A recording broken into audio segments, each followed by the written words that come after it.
55 beneath the city, was revitalized. Started riding with ride.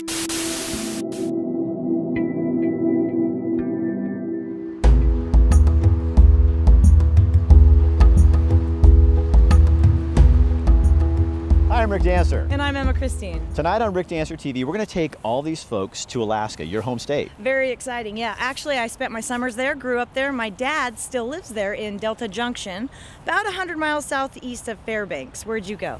We went about an hour and a half west by plane of Anchorage in a place called Redoubt Mountain. Well, you packed up, you ready to go? Yeah, I'm ready. Let's take them. Do it.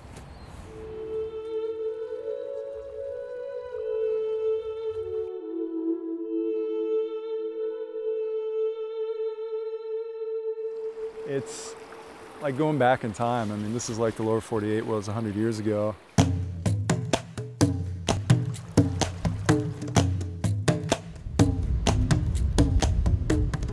It's nature in its simple form. You know, it's not the TV form.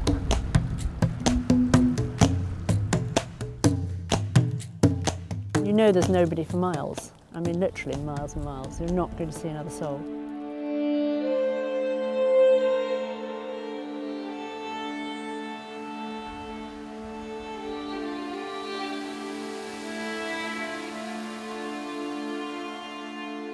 This is what we get to do out here. We get to show people wild Alaska, or just nature, I guess, in its truest sense.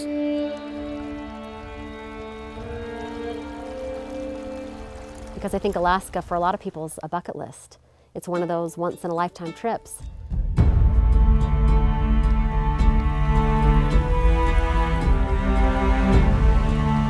I think it's something that words can't really express. It's beyond pictures, it's beyond words, it's beyond anything really tangible. Welcome to Alaska, a place where you don't manufacture remote. Remote is everywhere you look. There are 29 volcanoes in Alaska, and one of the most active sits right behind the Redoubt Mountain Lodge. We're going to introduce you to this hidden jewel. One of the coolest things about this place is there's only one way in and there's only one way out.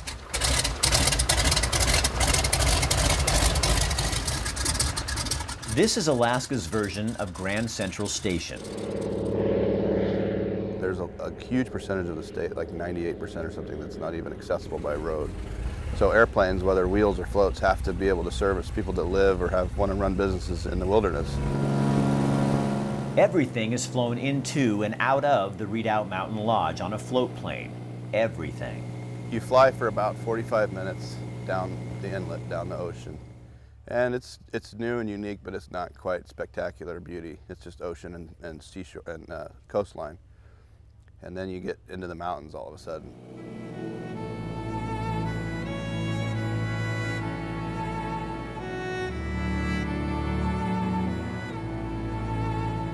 A trip to Redoubt Mountain is like a trip back in time to another world.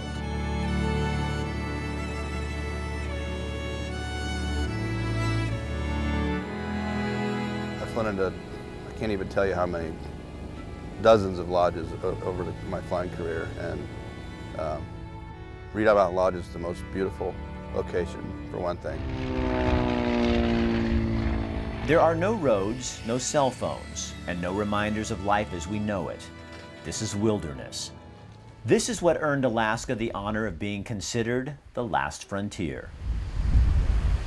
The main features is certainly the Mount Redoubt, is to be able to look at a 10,000-foot volcano, active volcano within view from a number of different angles around the surrounding area.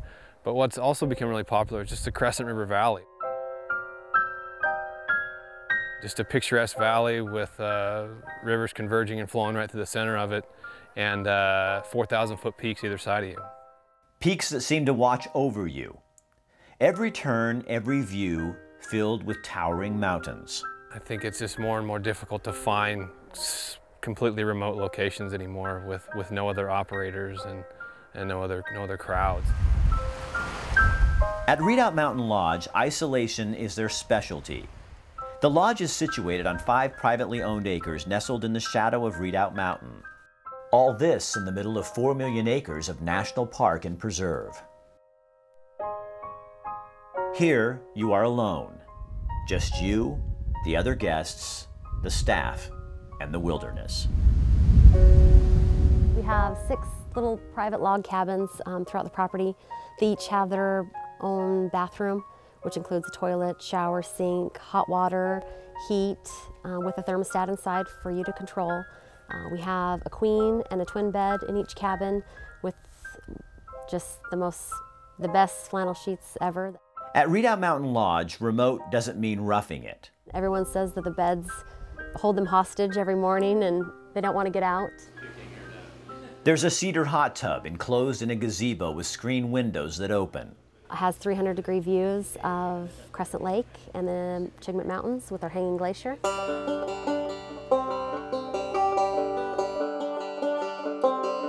The main lodge is where all the activity happens. It's kind of the heart of the property. It's where all the life is, where I feed you, where you come to converse with the other guests, where everybody comes to just kind of chill and hang out.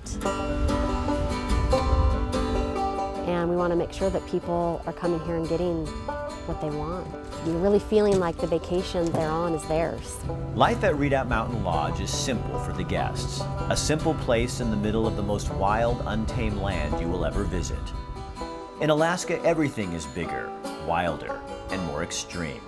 We call it kind of rustic luxury because for everything that's here, it was brought in by a float plane, which is pretty incredible to think about. Nothing's really fancy 5-star rooms, but they're really nice and they're really comfortable, and the beds are, the beds are cozy, and the showers are hot, and the towels are fluffy, the food is good, and the beer is cold, and I think people get here and they realize what they really need to live and be happy. And I think it brings people back down to the basics of what do I need to be happy.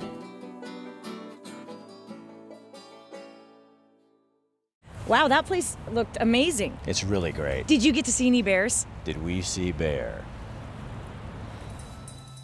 It was just pulling the boat gently down this very narrow river. Very tight quarters with a lot of salmon. And there was one in the distance, and it was a pool full of fish, so he was having a lovely time catching fish. He was just doing his thing, so went up a little bit. Quite close. I mean, I suppose 100 yards away. He was catching fish and, lots of lovely photos to take. I mean, so easy. And then he caught sight of us.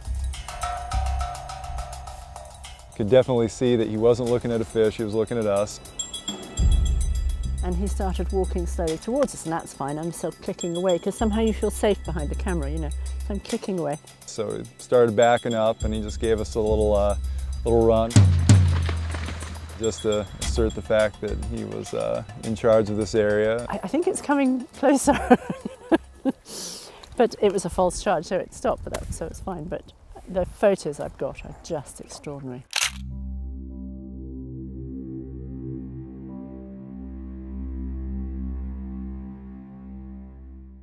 Wow, that was cool. How'd you get that scream out? You mean the photographer, Kurt Richter's scream? Oh! He can edit stuff out. So yeah, he was screaming like a little girl. You didn't bring an 8-year-old girl with you. So now we're going to take people to the Oregon coast, to a place called Pacific City. It's the only place on the West Coast you can launch a dory, a boat, right off the beach. Wow. Watch this. Okay.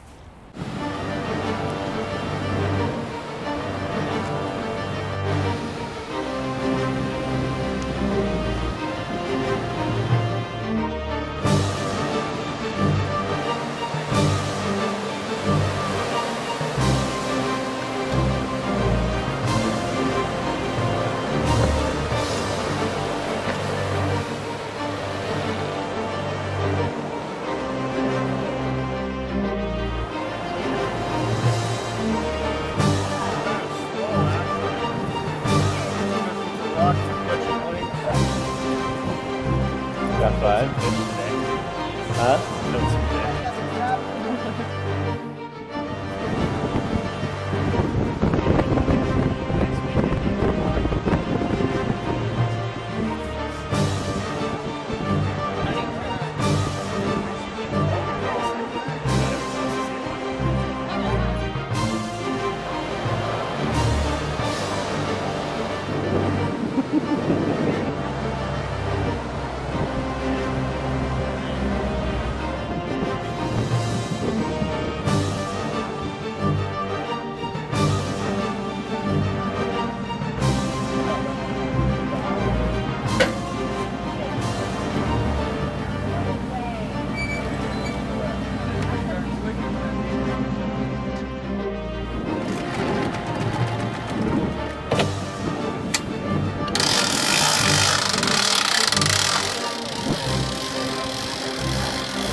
Do you ever feel burnt out? I do.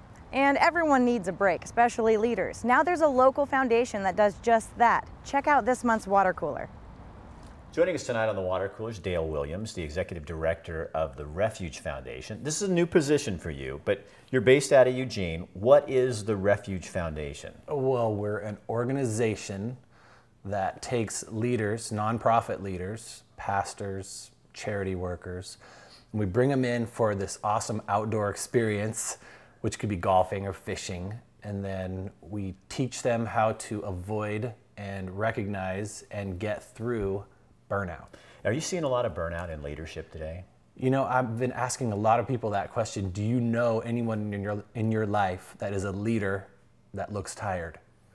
And I will guarantee you that every human being knows someone who is leading an organization, and they may not know that he's burning out or she's burning out, but it is a really hard job when you are on a pedestal of this leadership and your cause is so awesome, but your pay is usually low, your encouragement from other people is usually low. It's like, it's a recipe for burnout.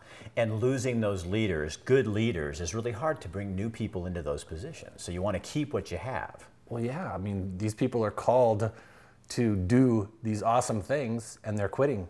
We want to stop the quitting. So you take them away. The foundation raises money, and then you help pay for them to go away for a week to Montana, out in the middle of nowhere, to a lodge, a nice lodge. Right. And then you take them fishing and golfing. Yeah, we believe that getting away from your day-to-day stress is the first step. It's like this catalyst for a life change. You can get away from your context that makes you crazy and do something that requires focus, like fly fishing or golf. And I don't know if you've golfed, I'm sure you do. You must fish or golf or something. I fish, yeah. You do something. And when you're so into that activity, you forget all the garbage that's going on in your life. And so that's like this starting point so that they're teachable, so that they can be coached into a better future. So you take them through a program while they're there on their off hours through coaching. And then what I love about your program is you continue to coach them when they go back to Oregon or wherever they're from Montana. You continue to work with them. A big part of this is they create lifelong relationships. Not only do they meet a coach that becomes a leader in their life, but they meet other people that are going through the same things. So they go to this wonderful place, they do this wonderful activity, they meet these wonderful people, they're served, encouraged, loved, and set off for a renewed future. So how can these people watching, folks out there on your website, watching the show, how can they help with this? You need to raise money, to be blunt. Dollars would be great. You can send money, you can send good thoughts and good vibes. If somebody has, say, a pastor or a youth pastor, or they work for a nonprofit organization and they see that their boss is just, you could really use this. They can contact you through the website and find out more about how they can, maybe a whole group of employees could get together and send their boss or something like that. Our mission is to serve people who serve people. If you're serving people, we will serve you and we'll help you live a better life of service. Okay, really quick, why are you so excited about this for you personally? Oh man, I have never done anything that was more up my power alley. I love to fish, I love to golf, I love to be outside. I know what that's done in my life. It's freeing, it's liberating, it's peace. There's so many things about it for me. I am a pastor's kid. My grandfather was a pastor, my great-grandfather was a pastor. I've seen what burnout does to people. I've had lots of friends that have burned out that are pastors and nonprofit leaders, and I don't want to see that happen, and I know I'm supposed to be doing this. Dale, thanks for being with us. It's been a pleasure. It's good to talk to you. You too.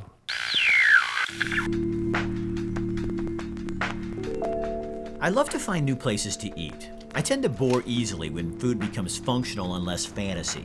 My wife found Not Your Mom's Sandwich Shop on one of those Groupon deals. I mean, you walk in the door, look at that menu. Sweaty Italian, hot mess, Toad's tuna melt, and Filthy Phil. I mean, with sandwiches like that, what are you gonna do? The owners of this place are hip, they're trying something meaningful and new. You'll meet Dave and Nicole a little later. Don't forget to look up. Look at those records. The Police, Rush, Steve Miller Band. That's my era, that's my music. This is my new home.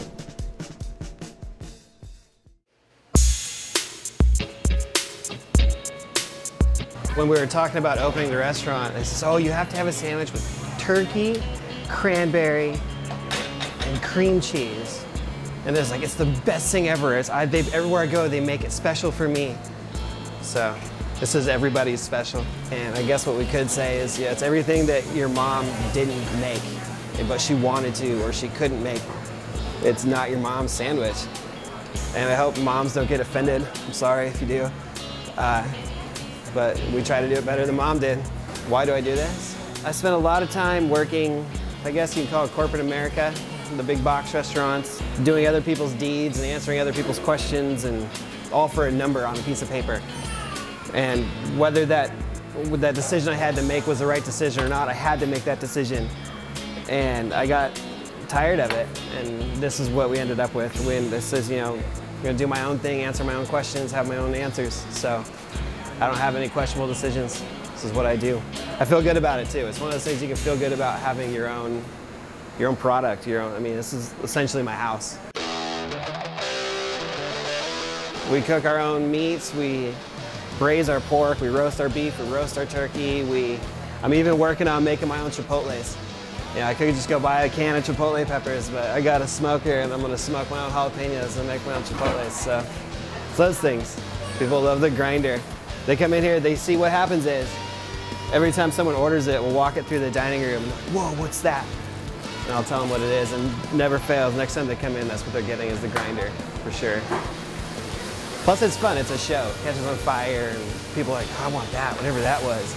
All of our dressings, we make our ranch, our blue cheese dressing, our mustard vinaigrette, our Italian dressing, our salsa, our barbecue, our aioli, we make it all.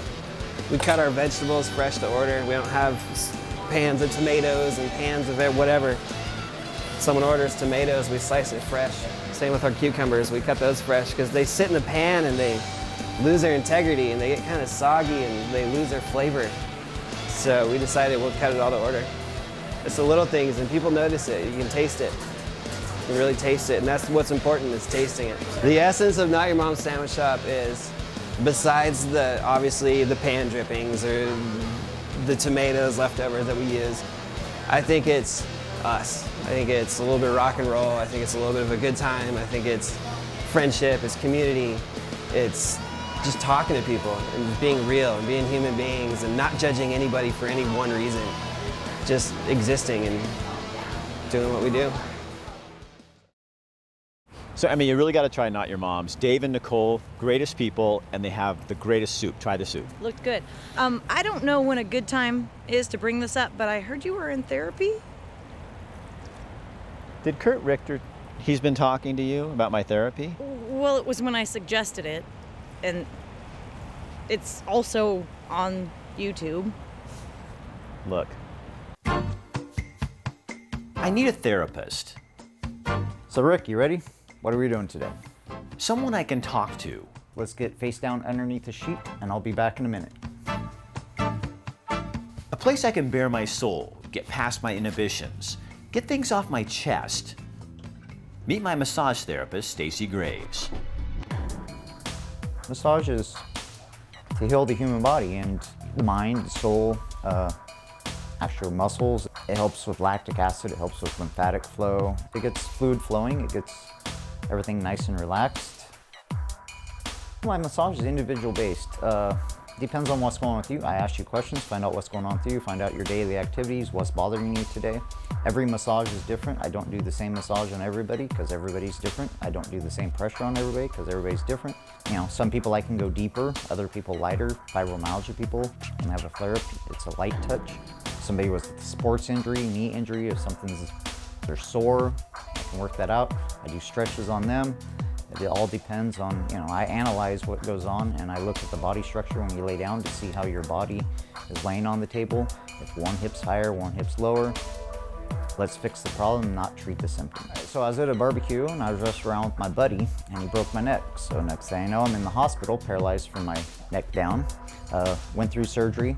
The doctor says you'll never walk in, you'll be lucky to move your arms. A few weeks later, I got arms back, went in-house physical therapy, started regaining my legs to walk, and during that time I was thinking about becoming physical therapist, but then one of my physical therapists suggested, why don't you go on massage therapy? I'm like, how hard is it to rub somebody? Come on now. I said, went to school, a little more than that, so that's how I got into it. Made me feel better when they massaged me and stretched me out, and I was like, well, there's something to this, and here I am. I did concrete work. So I went from concrete to massage therapist.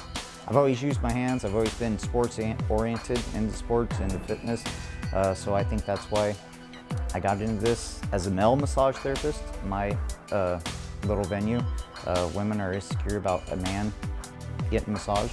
Most men are insecure about another man touching them, but when somebody was injured, they says, I don't care who fixes me, and that's fix me, and that's how I got in that venue. And then I branched off from there, and that's what I do. I like helping people. That's what it is, and it's not about the money. It's not about, oh, your hour's up. I don't care about that. It's all about, when you're on my table, you're 100% my responsibility, and all attention's on you.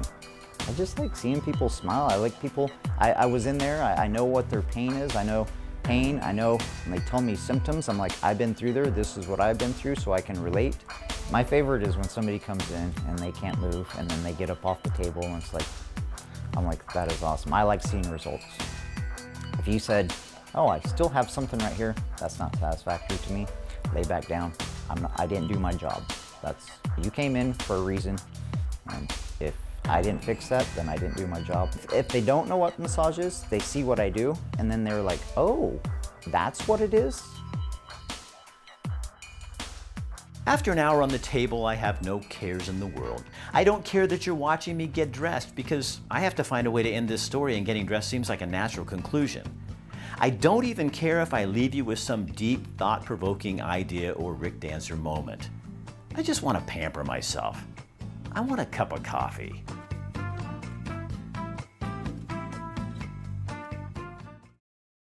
Wow, that Stacy guy looks like he knows what he's doing. I'm telling you, if you've never had a massage before, it's been a long time, this is the guy. Kurt goes to him, I go to him, my wife goes to him. He really knows what he's doing. You'll love it. Okay, Stacy, here I come. So are we going back to Alaska? Oh yeah, we got one more installment left. You ready? No, are you gonna pack me up? I fit in the upper head compartment. You don't have to pay. Hold on, here we go. You ready? Yes. Go. Let's do it.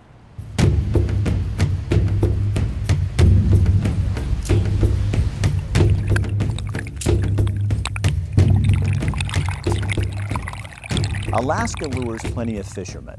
There are 3 million lakes in the state. Crescent Lake is glacier fed, and it sits in the Lake Clark National Park. This is the centerpiece of the Redoubt Mountain Lodge. Whether it's sockeye or silver salmon or giant trout, the guides at Redoubt Mountain will help you catch them.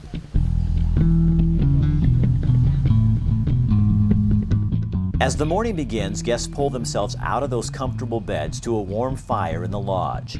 Clear skies greet them as they prepare for a day on the lake, a lake filled with fish. Your group has your own guide or guides, and you guys set the pace and the schedule by all means. Fishing is a major draw at Redoubt Mountain Lodge. Just look at these success stories. There's no excuse for not catching your quota at Redoubt Mountain Lodge. Due to the fact that we're the only operator out here, you don't have to rush to get to a particular fishing location or be the first one at a trailhead. I mean, this whole area is pretty much ours only. And besides, it's your fish story. But with pictures like these, you won't need to embellish unless you want to. Sockeye, red salmon, coho, silver salmon, chinook, king salmon, and pink salmon. You won't be disappointed. The guides really know what they are doing. They fish these rivers and know the holes where the big fish like to hang out. If the salmon won't bite, trophy-sized trout are a good substitute. Lake trout, Arctic char, and the Dolly Varden are all native species at Redoubt Mountain Lodge. And there's not a lot of competition to catch them. Just kind of cast up in this fast stuff and let it just swing down into this softer stuff right there. You don't have to be a skilled fisherman to catch fish around Redoubt Mountain. The guides really love what they do, and showing you how to love it too is just part of what they do. So I think people come up here just to get away and just see nature how it's supposed to be. When you're fishing, time slips by. What your watch tells you doesn't matter much out here. You know, this is all national park, so it's going to stay like this. It's like, you know, in today's world where, you know, you can pretty much buy anything you want. This is something that, you know, you can't put a price on. In between casts, you look up in any direction and see nothing but those mountains. At the end of the day, back at camp, back at the lodge, the fish stories start to unfold. As the night goes on, the sky's still bright, the stories and the fish get bigger. A lot of times we get groups up here that the perfect way to end the day is down by the bonfire, and typically after dinner people finish their desserts and either grab a cup of coffee or maybe another pint of Alaskan Amber, and they'll wander down to the bonfire and we'll have some s'mores and a little bit of guitar or mandolin playing and some singing, maybe a game of horseshoes or two. It's just a great time. People share the day's stories, and the fish that maybe were 20 inches at lunch then become 30 inches around the campfire at night, and it's just a fun time. I think it's really a great way to end the day.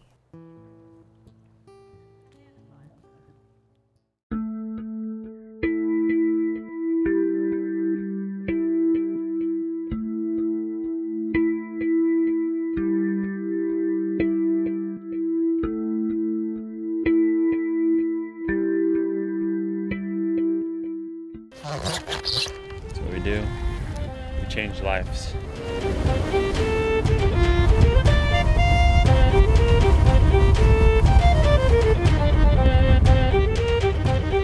know, as humans, we always just want to kind of step outside ourselves and our comfort zone and our, you know, just kind of everyday life and just experience something, and that's definitely what you get up here.